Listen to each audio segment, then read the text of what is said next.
بلا شك يمكن الفوز هون كل شيء. الله يسلمك، الف مبروك للجميع، وحييك وحيي اخواننا في الاستديو. الله يحييك.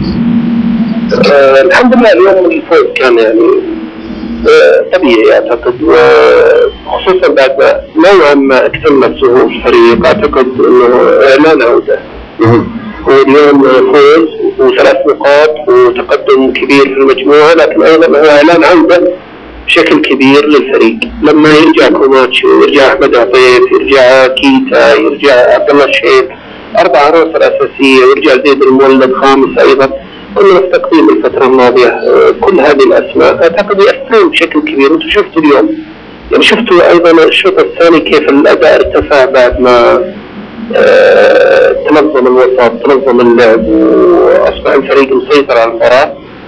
اعتقد ان الامور واضحه الان، وترد المباراه هذه ردت على كثير من اللي اعتقدوا نادي الشباب والله نتيجه لائحه او نتيجه خلافات او نتيجه، واحنا كنا نقول ابدا نتيجه غيابات. وهذا هو الوضع الحقيقي حقيقه، لانه لعيبه الشباب محترفين والاداره محترفه، والامور منضبطه اداريا ومنضبطه نفسيا في النادي، وحتى وإن كان هناك حتى لو مشكلة بسيطة وهي داخل العائلة، قضية غيابات، قضية مستوى فني يعود عند اكتمال الصفوف. أعتقد اكتمال الصفوف اليوم، وإن كان لم يعني ما أعطوا كل اللاعبين كل اللي عندهم، لا زال كيتا عنده الكثير، لا زال كوماتشو ما أعطى 30% اليوم. أول مباراة له من بعد شهرين، لأنه حقيقة تمزق في أربطة المفصل، إصابة مش سهلة. أحمد عطيف كسر وتمزق في أربطة المفصل، إصابة مش سهلة. أحمد عطيف اليوم قدم حقيقي مستوى رائع، وضغط على نفسه وكمل المباراة بالكاد. يعني حقيقة مخزون اليوم انتهى بالدقيقة 70، لكن مدرب ضغط وقال أبدا استمر عشان يكسب مخزون لياقي إضافي. عبد الله الشيخ شارك وسجل، الحمد لله الأمور جت على ما نبغى، وهي جت 3 نقاط وإعادة توهج. وايضا يعني قابلنا فريق مش سهل ترى على فكره. انا يعني ضد من يقول والله الامارات فريق هو في درجه اولى وفريق كذا، لا، انا شايف انه هجومي عالي جدا، وشايف انه فريق خطير امامي. قد يكون دفاعه ضعيف لكن حقيقه هجومه قوي جدا، والدليل انه ذوبها الايراني لم يهزم في ايران الا 2-1، وهو تقدم على الفريق الايراني وهزم الريان القطري. انا شايف فريق صعب، ونستمر ان شاء الله في هذا الاداء. اعتقد بطولة المجموعة واضحة، وهي ذبحان الشباب، بس من يكون الاول يكون الثاني ان شاء الله نحسمها قبل ما نروح ايران عشان تخف الضغوط علينا في ايران. شويد اتصل فيك، حصل اتصال بينك وبين الامير نواف بن فيصل رئيس العام الشباب، ايش اللي دار في الاتصال؟ لأن سمو الامير نواف حقيقة دائما يأمرنا بعطف، ودائما يأمرنا برعاية الاندية السعودية، ولا غريبة من الامير نواف. الامير نواف من سنوات طويلة منذ دخل العمل الرسمي وهو يدعم الأندية السعودية، واقف معها حقيقة دائما وأبدا على اتصال مباشر بنا، دائما قبل المباريات وبعد المباريات بشكل رسمي. صدقني من نواف هو بالنسبة لنا كنادي الشباب دائما وأبدا، أنا بالنسبة لي شخصيا في أي أمر، أي مشكلة نتعرض لها في أي أمر، دائما سمو الأمير نواف نجد منه التوجيهات، نجد منه الدعم والعطاء.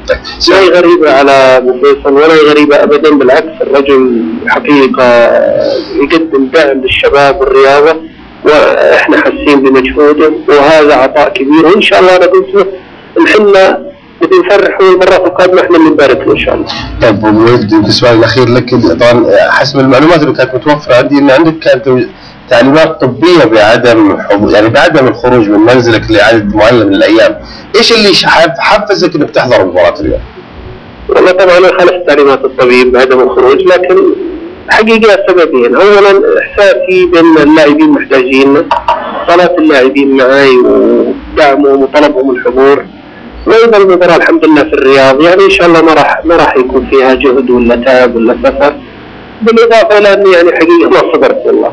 يعني في الاخير قلت انا ودي احضر وابدا، وان شاء الله ما صار لك الخير. الحمد لله الاثر الطبي او الاثر الصحي الحمد لله زال وانا بخير، فقلت يعني افضل اني اشارك وابقى مع الفريق واشارك معنويا، والحمد لله تحقق الفوز وكان له اثر طيب عند اللاعبين. والوليد شو اللي تغير بين الشوطين؟ الشوط الاول كان الشباب متاخر على ارضه، في الشوط الثاني تغيرت الامور او 1-1، في الشوط الثاني تغير الامور بشكل كبير.